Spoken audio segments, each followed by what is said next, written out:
Hello everyone, ngachidi aigi bora thongba recipe se yeminase. Bora se thongna bidongta aina lafutharo khara kupna soire ko. Do khara musale soibe sing ha kuidana.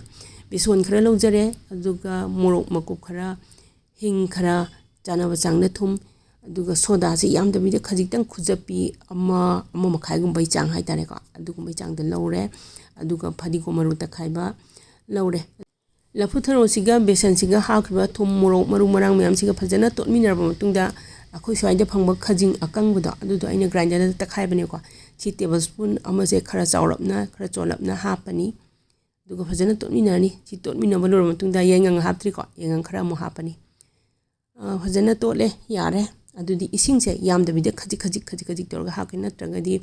khangyam yamna hapuraga tahaningi ba bora sigi shape to taw yaro aduna aina ising ji khajik torga hapane yare aina pamjaba khogi beson amadi lafutharo gi thitpagi mahi khogi kangbai changse chapchare yare ado aigi bora se aigi bol ki tap to hendoine ko chap manana sum bora thongasu bora gi mawong se magi shape to chap manana sum putok panungaite khaga onta onjin chemba sichu khoigi nungai phawe ko aduna aina swan chum matum tabane adudi round shape to hen bane ado ohening dra so dum any ohening shape to hen bi ba mahau di dum chap manani ado di gas ki flame je medium da thamaga bora se haurani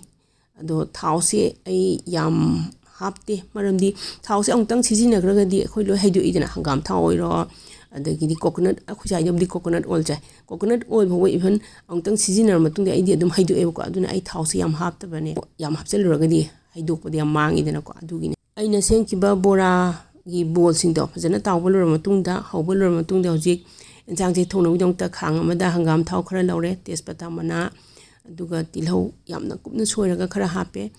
nakupi akangba khara yamna hapchile chanam manaw khara chawba mapum mama hape sugairaga jira sugaiba khara aduga khamen chinba je aina sumaina harap parap na soiraga hape ko amatang khai khamen chinba je tholoko matam bo ngaurani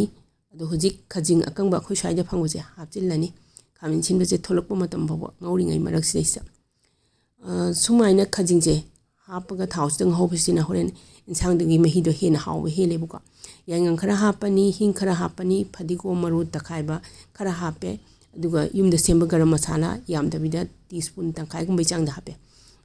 khogi jira maru takhaibdi hana hawkre dana ko khamin chin bese phajana thole khogi khajing akang ba hapa sidaki su manam phajana lai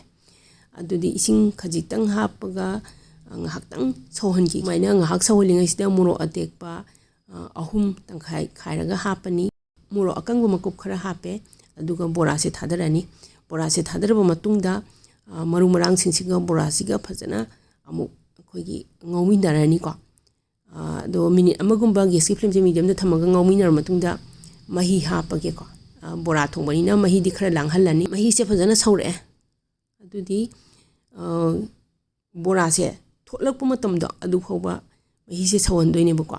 hajik chanaba changda thum hape aduga sing akangba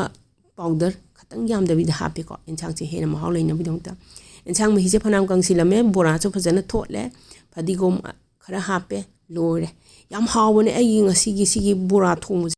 enchang ham se phajana thawai changna phajana hawra suno khallaga thongadi nga natrasu loina mak hawhan ba yai ko adudi bora thong basi chu loire ai video sing sigi dim tang sin da lo sin jarage yeng video singbu thagat jari